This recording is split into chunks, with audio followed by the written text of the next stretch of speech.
All right, so to start out, where are all my mothers at?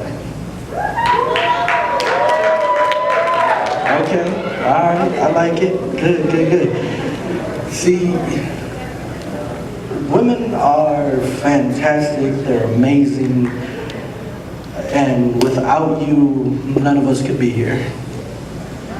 Now, I do that to get the women on my side.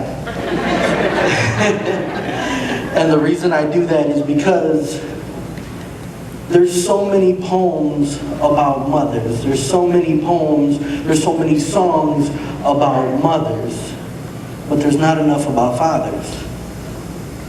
Do I have any fathers in the room? All right, all right, all right. I see my man up here with his son. Do you, how you doing? Oh, he mad. I'm not even doing it. Okay. He got mad. I was gonna ask you if you like being a dad. Yeah, all right. Oh yeah, I love it. You love it? All right, see, that's... Now, the reason I said dad and not father is because there is a difference, and not a lot of people know that. So with no further ado, here's my piece.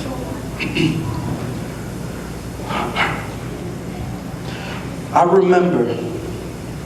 remember watching you from my chair. I remember watching as you shaved your face and as you combed your hair. I remember as you applied that Stetson cologne, thinking if I could get a dab or two, I could be grown just like you. I remember I even had a pair of cowboy boots so that I could dress and match and be just like you. Because I wanted to do all the things that you do. Now, the one thing that stays with me is how I used to sit in that big bay window and I used to yell, "Vega's home!" when you got home from work. And I remember my mom's last nerve, it would irk and she would get a little mad. See, because at the age of 2, I wasn't supposed to call you Vega. I was supposed to call you Dad. Now, I'll never forget all the patience that you had. Even when I would show out, be a little bad. When I would be disobedient and I would really make you mad. But then, as time goes on, you taught me to be a man. You taught me to fix things with my hands. You taught me how to speak, how to think, how to respond like a man would.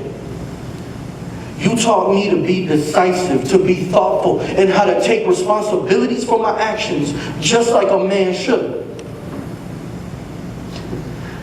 Like when I crashed my car, you wouldn't call the insurance. You made me fix it with my own money and any which way that I could. It was winter, by the way. And I didn't have tools. But what stands out the most is that even when my friends without fathers would come to live with us for a little while, you never changed your parenting style. You treated them like they were part of the clan, and never once did you divert from your parenting plan. And I remember there would be times where they would groan and complain once in a while, now and then. But the point was, you didn't want do-nothing boys because you were molding hard-working men. And I'm really proud to say that those boys have become men, and they've become husbands and fathers with families that love them. But more importantly, like you, they're somebody's dad. And I love when I get to see them work so hard to give their kids all the things that they never had.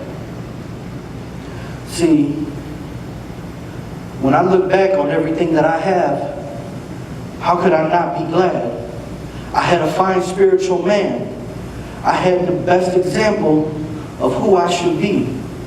See, my best friend, my counselor, the one who knows everything about me, you push me to go forward even when I begin to doubt me.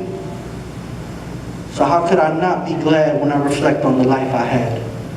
Because even though everybody has a father, I've always had my dad. My name is Lyric, and that's that piece.